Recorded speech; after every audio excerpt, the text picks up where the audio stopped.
얼마 전 매스컴을 통해서 이렇게 봤는데요. 이 매스컴을 보면은 이 사기를 당한 그 피해자들의 이야기가 자주 나옵니다. 얼마 전에 그 피해 사례 보니까 이 다양한 수법들이 있는데요. 처음에는 이제 얼마 투자를 하면은 투자한 금액에 상당한 만큼의 이익을 준다라고 이렇게 사람들을 모집을 합니다. 근데 실제로 처음에 투자를 하면은 약속한 대로 투자 금액에 상당한 이익을 챙겨준다고 합니다.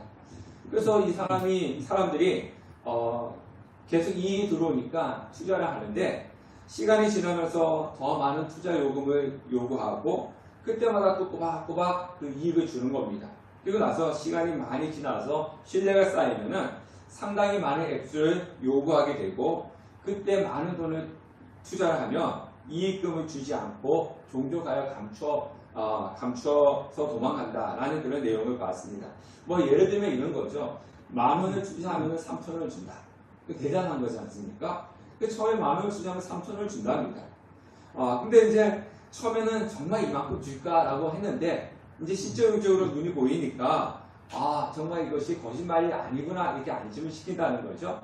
그래서 좀 있으면은 10,000원이 아니라 100,000원을 투자하라고 한답니다. 그러면 100,000원을 투자하면은 30,000원이 이익을 주면은 이거는 사기가 아니고 진짜구나 라고 생각해서 이제 100,000원, 1,000,000원 더 많게는 뭐 억 단위까지 또 자신만 하는 것이 아니라 가족들한테도 지인들한테도 막 알려줘가지고 투자를 하라고 한다고 합니다. 처음에는 꼬박꼬박 이익금을 주다가 나중에 많은 돈을 투자하게 되면 그때는 이제 주지 않고 숨어버린다는 겁니다. 그래서 빚 좋은 개살구라라고 하는 말이 있듯이 과도하게 조건이 좋으면은 우리는 한 번쯤은 의심을 해보아야 되는 겁니다. 우리가 그렇잖아요. 정말 이것을 해서 부자가 되고 정말 이것을 해서 좋으면은 자기가 하지 아니면 자기 가족이나 자기 친척들한테 하러 가지 왜 알지도 못한 사람들한테 이걸 하면은 돈을 많이 번다라고 투자를 하라고 하겠습니까? 그렇지 않습니까? 좋은 것이 있으면 자기가 하는 거고 좋은 것이 있으면 자기 가족들한테 하는 거지 다른 사람들에게 하라고 하지는 않습니다. 저는 부동산에 대해서 잘 알지 못하는데요. 부동산으로 사기치는 사람들도 비슷합니다. 시골 어느 싼 땅에 이것에 가면 곧 도로가 확장될 거다, 뚫릴 것이다. 또 여기는 무슨 공장이 지어진다. 그러면 이제 이곳에 땅값이 많이 올라가니까 빨리 투자하라고 사라고 그렇게 해놓고 나중에 보면 그것이 거짓말이었다라는 것들 있지 않습니까? 또 반대로 개발이 되는 그 예전 주택에 가서는 이곳은 사람들이 안 좋은 땅이니까 땅값이 떨어질 거다. 떨어지기 전에 빨리 팔아야 된다. 그래가지고 또 이 싼값에 이렇게 자신들이 사가지고 나중에 개발에 대해서 이익을 남기는 그런 사람들이 또 있습니다. 제가 오늘 이 사기치는 법에 대해서 가르쳐 주는 것도 아니고 이런 일이 있으니까 당하지 마라 라고 하는 방법을 가르쳐 주는 것도 아닙니다. 자, 오늘 이 성경에 보면요. 이렇게 땅에 대해서 손해를 보는 것 같은 사람이 나옵니다. 그 사람이 누구냐면 바로 선지자 예레미야고 또 그것을 지시하시는 존재가 있는데 바로 하나님의 그 땅에 사라고 했다는 겁니다. 우리가 지난 시간에 남유다는 바벨론에게 2번이나 침략을 당했어요. 그리고 사람들이 포로로 잡혀갔습니다. 이때 예레미야가 이 예레미야 선지자가 전하는 말은 무엇이냐면은 이 남유다는 곧 바벨론에게 멸망을 당할 것이고 그리고 포로로 잡혀갈 것이고 그리고 이 포로로 잡혀간 사람들은 이 돌아오려면 한참 동안 그곳에 살아야 되니까 그곳에 땅을 사고 그곳에 집을 짓고 그리고 살 준비를 해야 된다. 이것이 이제 예레미야 선지자가 전하는 말씀이었습니다. 근데 반대로 거짓 선지자들은 어떻게 이야기했냐면요. 아니다. 이 땅은 하나님이 계시는 성전이 있고 그 성전이 있는 예루살렘이기 때문에 절대로 이 땅은 멸망하지 않는다. 멸망하지 않으니까 걱정하지 말아라. 평안해야 된다. 안심해도 된다. 라고 이야기했고 포로로 잡혀간 사람들은 그곳에서 조금 있으면 다시 돌아온다. 그러니까 그곳에 살려고 하지 말고 조금만 버티면 다시금 돌아오게 돼 있다. 이것이 이제 거짓 선지자들이 하는 그런 말씀이었습니다. 근데 문제는요. 오늘 우리가 읽은 이 예레미야 32장이 나온다는 겁니다. 이 하나님께서 예레미야 선지자에게 숙부의 아들 하나벨이 이제 곧 올 건데 오면은 안 와도 있는 땅을 사라라고 그렇게 이야기를 했습니다. 자, 뭐 부동산을 땅을 사는 것이 뭐 문제가 되겠습니까? 근데 문제가 되지 않지만 지금 이 상황을 우리가 살펴봐야 된다는 거죠. 2절과 5절 말씀 보면 바벨론 군대가 지금 예루살렘을 에워싸고 있어요.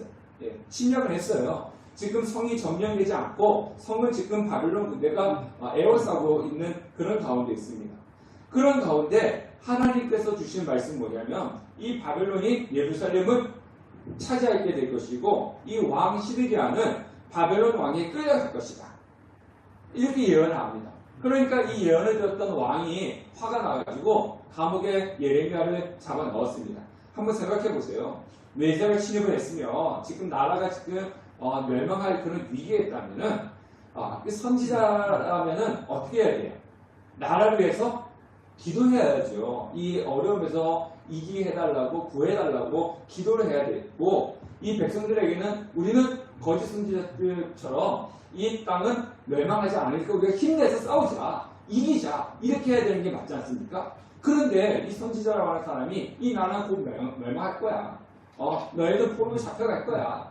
뭐 이런 이야기를 한다 그러면은 우리가 생각할 때 어떤 사람입니까? 이렇게 이야기하면 배신자죠. 예. 역적입니다. 잡아 감옥에 넣는 게 아니라 잡아 죽여야 되는 거죠. 지금 예레미야가 그 일을 하고 있다는 거예요. 지금 바벨론 군대가 쳐들어와서 예루살렘에 에워싸고 있는데 멸망할 거야, 망할 거야, 왕은 사로 잡혀갈 거야, 너희들도 포로로 잡혀갈 거야 이런 이야기를 하고 있으니까 이거는 왕이 볼 때뿐만 아니라 다른 백성이 볼 때도 배신자고 잡아 감옥에 넣든가 아니면 죽여야 되는 그런 사람입니다.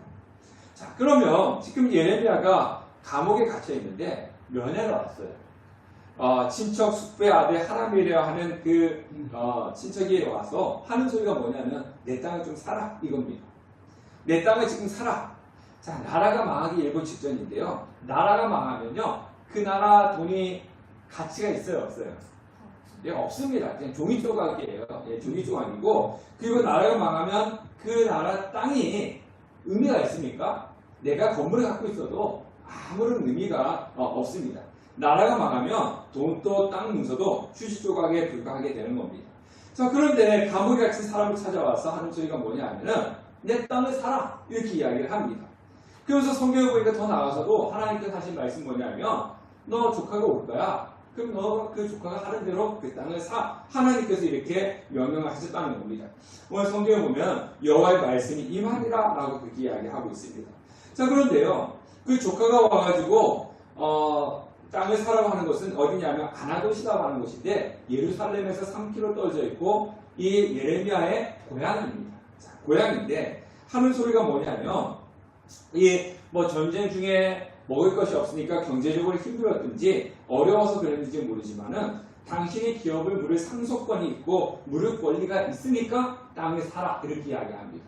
자, 유대인들은요 땅을 살 때 그 기준이 있습니다. 아무한테나 팔지 않아요. 자기가 이제 유대인들은 빚을 갚기 위해서나 가급적이면 땅을 팔지 말라고 했습니다. 그런데 빚을 갚기 위해서 또 돈이 필요해서 땅을 팔 때는 가장 누구한테 팔아야 되냐면요 자기하고 가장 가까운 친척에게 팔아야 되는 겁니다. 그래서 가장 친척한테 와서 내 땅을 사라라고 했는데 나 그 땅 못 사겠어. 그러면 또 누구한테 가야 되는 거예요? 그 다음 가까운 친척한테 가서 내 땅을 사라. 이것이 바로 기업을 물을 권리가 있고 기업의 상속권이 있다라고 얘기하는 겁니다. 왜냐하면요 왜 하나님께서 그런 법을 정해놨냐면은 이 이스라엘 백성들이 가나안 땅에 들어갔을 때 지파별로 땅을 분배를 했어요. 지파별로 땅을 분배했는데 이 베냐민 지파에 있는 사람이 유다 지파에 있는 사람에게 땅을 팔게 되면 이 베냐민에 있는 이 기업이 누구의 지파 거가 되는 겁니까? 유다 지파 거가 되는 거지 않습니까? 그것을 방지하기 위해서 친척들에게 땅을 팔게 되는 겁니다. 그러다 보니까 베냐민 사람들이 땅을 팔게 되면 베냐민 지파 안에서 이루어지는 거고 유다 지파에서 땅을 팔게 되면 유다 지파에서 있기 때문에 다른 지파로 넘어가지 않습니다. 그래서 가장 가까운 친척에게 땅을 팔고 그 사람을 못 팔면 그 다음 친척이 되는 겁니다. 지금 여기서도 마찬가지예요.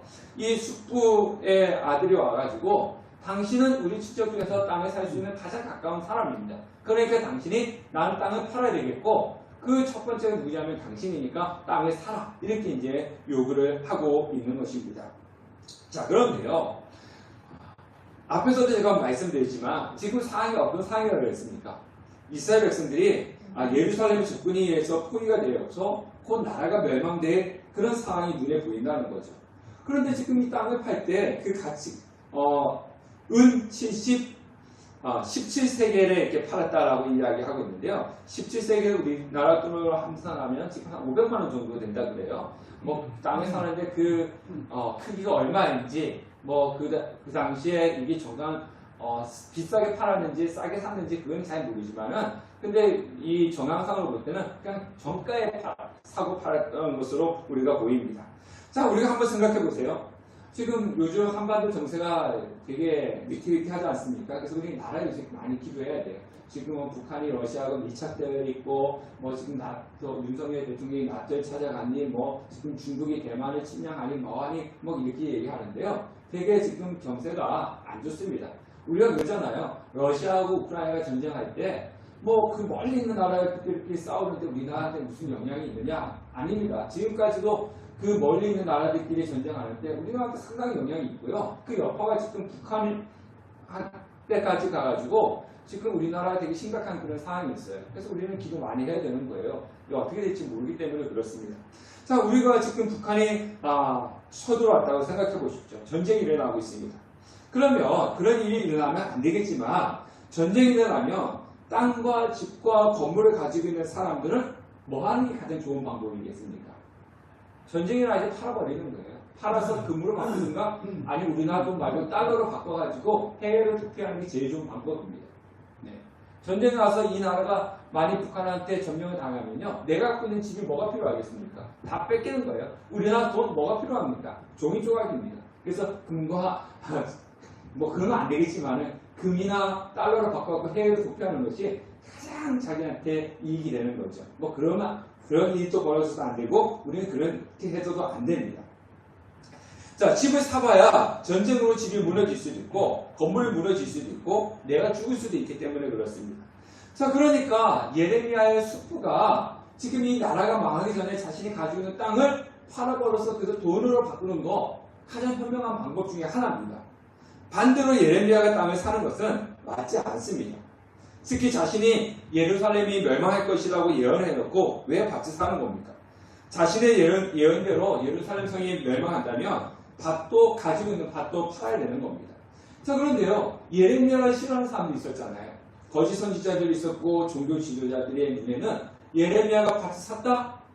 그러면 이 사람들이 어떻게 꼬투리 잡을 수 있는 조건을 주는 겁니까?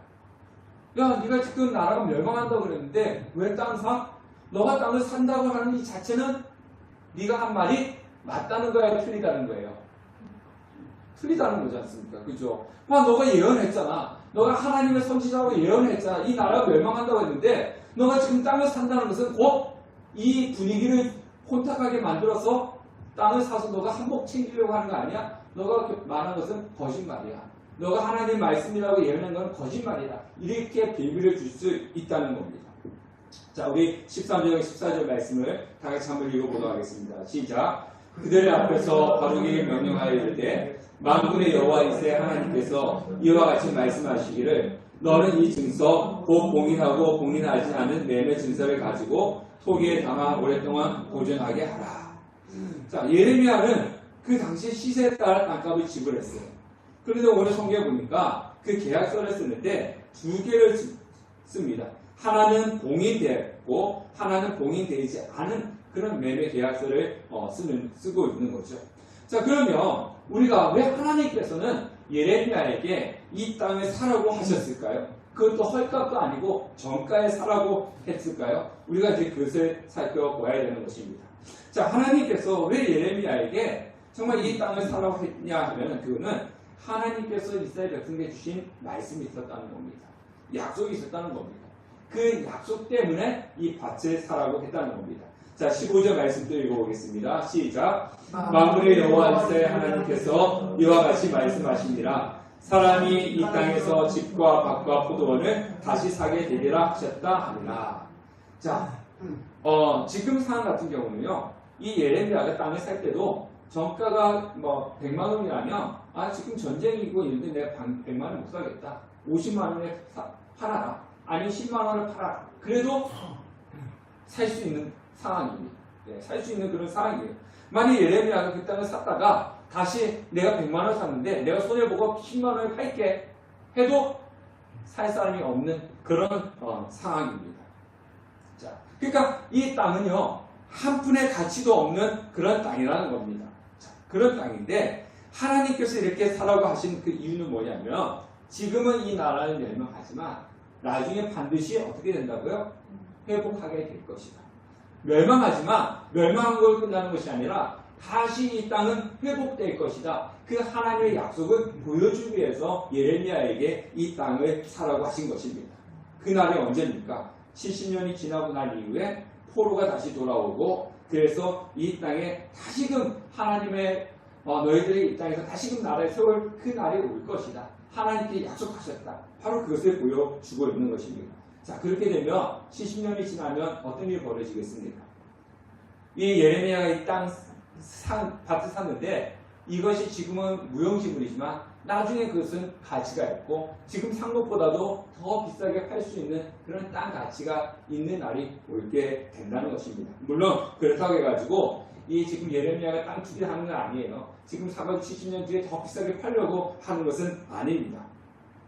자, 그러면 지금 예레미야가 이것을 계약을 할 때 어떻게 계약했습니까? 우리는 건물을 계약하고 땅을 계약하고 뭐 집 전세를 계약할 때 우리가 공인중개사에 가가지고 그 공인중개사가 보는 앞에서 당사자끼리 뭐 도장 찍고 뭐 이렇게 하면 한 3명 정도가 있으면 다 끝나는 거잖아요. 근데 지금 예레미야가 이것을 계약을 할 때는 성경 보니까 어떻게 합니까? 수많은 사람들이 보는 가운데서, 그죠? 수많은 사람들이 지켜보는 가운데서 그 매매 계약서를 지금 쓰고 있는 것입니다. 그러면서 하나는 인봉됐고 하나는 개봉된 것을 이렇게 했던 것은 뭐냐면은 인봉된 건 뭐냐면은 인봉된 것은 그 70년이라는 세월 속에 이것이 열리지 않고 변경되지 않는다라고 하는 그런 의미가 있고요. 또 개봉된 것은 뭐냐면 모든 사람들이 다 볼 수 있게끔 했다고 하는 그런 의미가 있습니다. 자, 이 선지자잖아요. 우리가 그냥 예레미야 선지자라고 하면은 그냥 뭐 수많은 사람 중에 하나 이렇게 생각하면 안 돼요.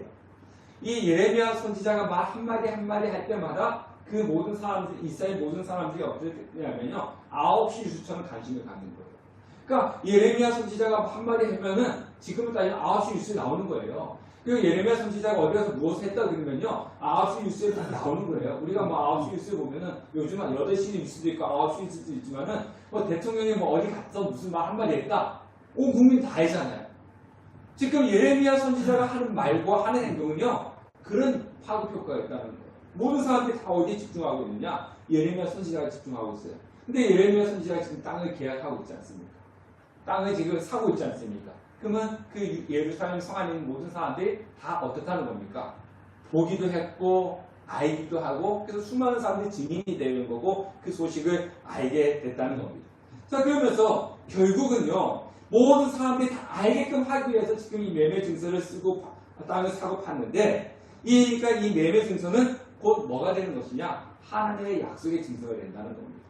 비록 두 사람이 땅을 사고 파는 것이었지만은 모든 사람들이 봤기 때문에 자, 봐라 이겁니다. 봐라. 분명히 하나님은 이 땅을 회복시킬 것이다. 그렇기 때문에 나는 이 땅을 정한 가격에 사는 것이다. 만약 하나님께서 이 땅을 회복시키지 않으신다면 내가 이 밭을 살 필요가 없다. 그것도 정한 가격에 살 필요가 없지 않느냐. 근데 나는 이것을 헐값에 산 것도 아니고 내가 지금 이 어수선 시국에 이 땅을 산 것은 하나님께서 반드시 이 땅을 회복시키실 것이다 라는 그 약속이 있기 때문에 나는 이 땅을 지금 사는 것이다. 이것을 보여주고 있는 거예요. 그러니까 모든 사람들이 야, 예레미야가 땅을 샀대. 예레미야가 밭을 샀대. 그것도 싼 값이 아니라 정한 가격에 샀대. 왜? 하나님께서 이 땅을 회복시키신다고 약속하셨기 때문에 땅을 샀대. 바로 그것을 하나님께서 예레미야 선지자를 통해서 보여주고 싶으셨던 것입니다. 그래서 결국은 이 사건을 통해서 예루살렘에 있는 모든 사람들은 하나님께서 이 땅을 회복시켜 주실 것이다 라는 것을 알게 되었다는 것입니다. 자, 하나님은요, 이스라엘을 버리시지 않습니다. 하나님은 이스라엘을 사랑하시고 다시 세우십니다. 그리고 끝까지 도와주시는 분, 그분이 바로 하나님이십니다. 지금 당장은요, 예루살렘이 멸망했잖아요. 포로로 잡혀갔지 않습니까? 왕이 서로 잡혀갔지 않습니까? 나라가 멸망했지 않습니까? 그러면 사람들이 어떻게 생각하겠어요? 아, 하나님께서 우리를 버리셨나 보다. 하나님께서 이 이스라엘을 버리셨나 보다. 하나님께서 우리 민족을 버리셨나 보다. 이제는 끝이다 라고 생각을 할 수 있지만 하나님은 그것이 끝이 아니다라는 겁니다. 나는 절대로 예루살렘을 버리지 않고 절대로 이스라엘 백성을 버리지 않는다. 지금 당장은 너희들 죄악 때문에 너희들 돌이키게 하기 위해서 이런 고난과 고통을 주는 것이지만 나는 너희를 버린 적이 없다. 나는 반드시 너희를 회복시키고 반드시 너희를 이렇게 세울 것이다. 하시는 하나님의 약속이라는 것입니다. 우리 삶이 그렇습니다. 우리가 인생을 살아가다 보면 또 우리가 신앙생활 하다 보면 어려움을 당할 때가 있어요. 그때마다 우리의 눈에는 뭐만 보입니까? 고난을 당하면 뭐만 보여요? 우리가 고난만 보입니다. 네, 어려움만 보여요. 그 고난중에 계시는 하나님은 보이지 않습니다. 고난만 보이는 거예요. 그 고난만 보이고 어려움만 보이다 보면 우리는 어떤 생각을 하게 되냐면요. 아, 하나님이 나를 버리셨나? 하나님이 나에게 왜 이런 고난을 주시지? 나는 이제 끝인가? 이런 생각을 할 때가 있다는 것입니다. 그러나 하나님은 우리를 절대로 버리시는 분이 아니시라는 것입니다. 지금 당장 고난이 있고 어려움이 있다 할지라도 하나님은 우리를 반드시 회복시키시고 우리를 세우시는 분, 그분이 바로 하나님이시라는 겁니다. 하나님은 이 예레미야 통해서 약속하신 것을 보여주시고 하시고 싶은 말씀이 바로 그겁니다. 약속의 증서를 보여줄게요. 이게 비록 땅을 사고 파는 매매 증서지만은 이거는 땅을 사고 파는 매매 증서가 아니라 내가 한 말을 약속을 반드시 지켜주겠다고 하는 그런 약속의 증서라고 하는 것입니다. 하나님은 우리를 절대로 버리시지 않으십니다. 하나님이 우리를 버리지 않으시고 우리를 통해 일하시기를 원하시는 분, 그분이 바로 하나님이시라는 겁니다. 그래서 고난 가운데 있고 어려움 가운데 있다 할지라도 낙심하고 절망하지 말아야 되는 이유가 바로 여기에 있는 것입니다. 우리 신명기 31장 6절 말씀 다 같이 읽고 말씀을 마치도록 하겠습니다. 시작. 가하고 담대하라. 두려워하지 말라. 그들 앞에서 떨지 말라. 이는 내 하나님 여호와 그가 너를 함께 가시며 결코 너를 떠나지 아니하시며 버리지 아니하실 것이니라 하고, 하나님은 절대로 우리를 버리지 않으십니다. 우리와 함께 계신 분, 그분이 바로 하나님이시고 버리지 않으신다고 하시는 약속의 증표를 우리에게 보여주시는 분이십니다. 그래서 늘 언제나 함께 하시는 하나님 바라보며 힘들고 어려운 상황 가운데서도 승리하시는 여러분 되시기를 주님의 이름으로 축원합니다.